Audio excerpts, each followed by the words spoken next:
Zugspitze is mountain number 13. At the top.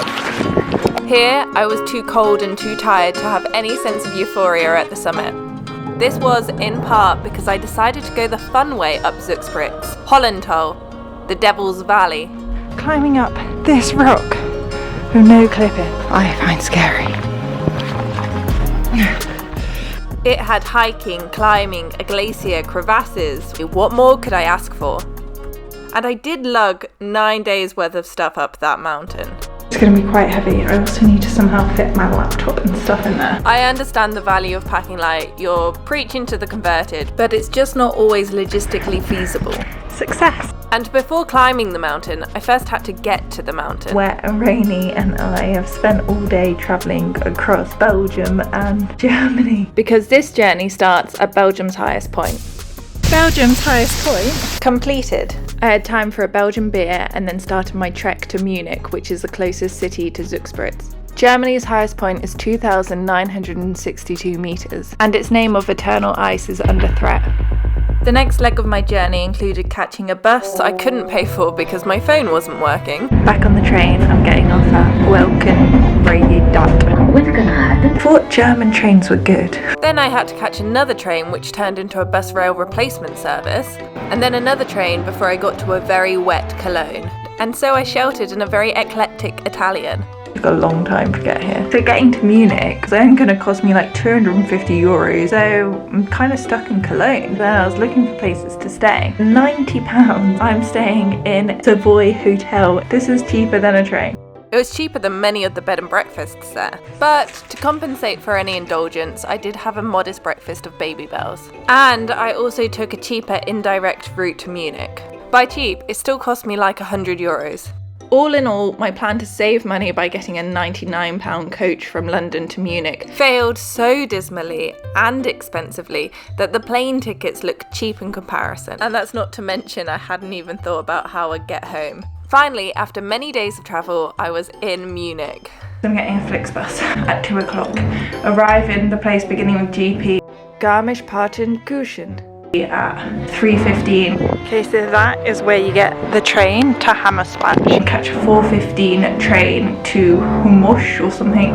I think, but don't quote me on this, it's Hammersbach. Try to get to the mountain before 8 p.m. That noise is because I went for a much cheaper place to stay than the Savoy. But it had its benefits. I got 2 boiled eggs from the buffet. They still have their shell on, it's perfect. Some fannying around and then I was off again. It's loose stuff, so I'm just checking. Check. Because it's 20 past 5. And if it's a 2-hour hike, that's probably estimated on somebody who goes faster than me and isn't carrying 9 days worth of stuff in a bag. Probably going to take me more than 2 hours. I forgot to mention earlier when talking about how fun this route is, that you go through a gorge.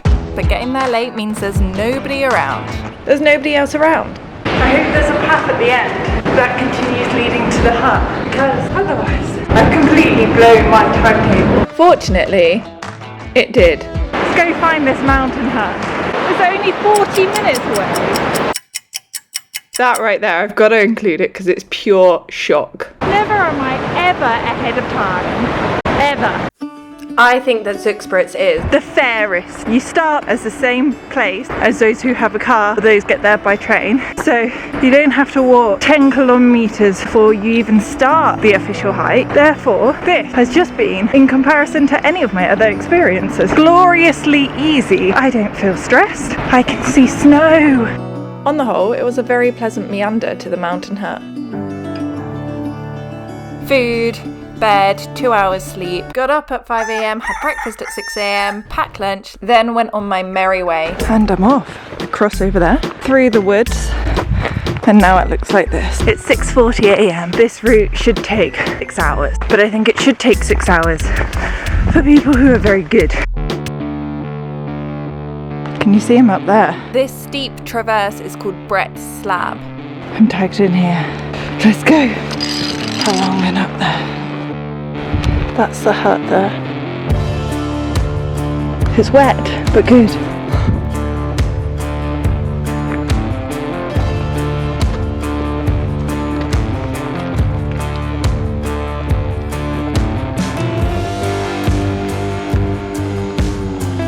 It's starting to get cooler and windier. I don't know how far I am.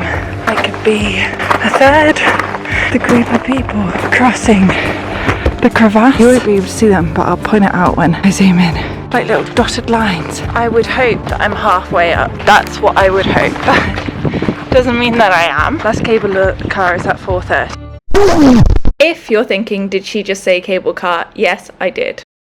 Which does make my scorn and Snezka slightly hypocritical. Well, these outdoorsy people who aren't actually being outdoors, we're the only ones when it's raining. Exactly, they're all getting the cable car up and down. Those are the only two people that hiked up here and back with us. And I also still scorn them. But, and it's a hypocritical but, I didn't think I'd be able to catch the last train without it. Excuses, I know. My only problem is when I was packing, I couldn't fit my sticks in my bag, so I haven't got sticks. Poles. Easier than I thought it would be. Is this a crevasse?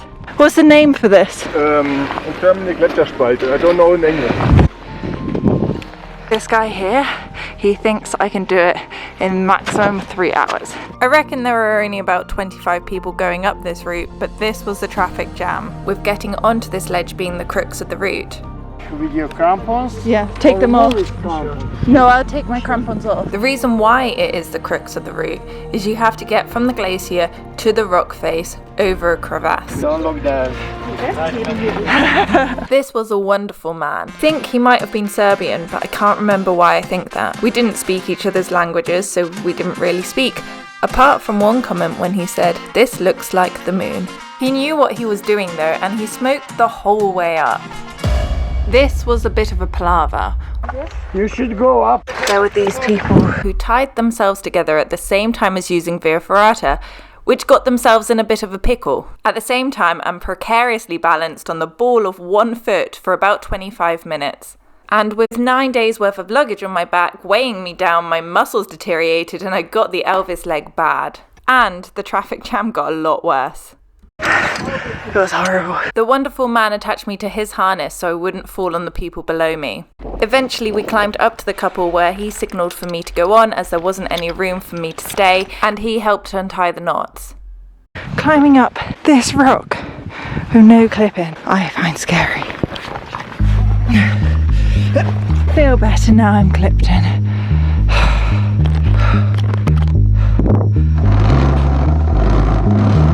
I think I'm like almost at the top. I've not seen anyone in a while. Everyone was stuck behind that couple. I was in a position where I had to go in front, overtake, but yeah, I've not seen anyone. This bit here looks very slippery. Could go up there. On the last leg now. 3 German men have just passed me. They told me it shouldn't be more than 15 minutes. That was not the case at all. Still going up. Freezing cold. It's taking a long time. So cold. There we go. At the top. At the top. Oh, I'm not doing any more pictures. I don't even have any footage of what the building looks like at the top. Thankfully, we have Google. And this is what it looked like going down. This is all I've got. Although I do have a variety of post-mountain emotions to share. This massive knot. You can't even see how bad it is, but it's bad. I was at the bus stop, I was like, I'm too tired to film what I'm doing now. I didn't have the energy to say anything. I've got like my chin put up as I'm waiting for the bus. Sat down on the curb and then I was trying to get up because I could see the bus getting closer and closer. My legs wouldn't work. I tried to get up, couldn't, tried again. And I was like, oh god, I'm stuck here forever. I don't know why. Anyway, eventually I did get up and this girl was like, are you okay? I was like, I am fine.